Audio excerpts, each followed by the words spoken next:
రోజు రోజు నీతో నుండి పరిచయం అయిపోతున్నా. మా ఇంటికాడ వదిలేసేయి, నేను మా ఇంటికి వెళ్ళిపోతా. మా వాళ్ళు నన్ను ప్రేమగా చూసుకుంటారు, నువ్వు అస్సలు మంచిగా చూసుకుంటావు. ఎవరు ఎవరు చెప్పారు నిన్ను మీ ఇంట్లో ప్రేమగా చూసుకుంటారని? మా ఇంట్లో నేనేం చెప్పినా వింటారు తెలుసా? వినో, నీ పెళ్లి నాతో ఎప్పుడైతే చేసిరో అప్పటి నుంచే అన్ని పేపర్లో నీ పేరు తీసేసి నీ పేరే మార్చేసిరు.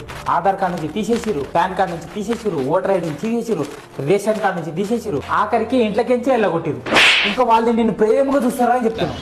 నన్ను చూడు, నన్ను ఆధార్ కార్డులో నీ పేరు పెట్టిన, రేషన్ కార్డులో నీ పేరు పెట్టిన, ఇన్సూరెన్స్ చేపించిన, అన్ని బీమాలు చేపించిన, ఆఖరికి నా నామిని కూడా నిన్నే పెట్టించిన. అన్ని చేసినా కూడా ఇంకా నన్ను ప్రేమగా చూసుకుంటలేవనే చెప్తున్నావు. మా వాళ్ళు నన్ను ప్రేమగా చూసుకుంటలేరు కదా? ఎప్పుడు ప్రేమగా చూసుకున్నారని? నిన్ను పెళ్లి చేసి నా మెడకు కట్టిరు. నిన్ను ఎప్పుడన్నా అడిగిరా ఏదైనా ప్రాపర్టీలో నీ పేరు రాపిస్తామని? ఫోన్ చేయి వాళ్ళకు. నా ఫోన్ ఏడుంది?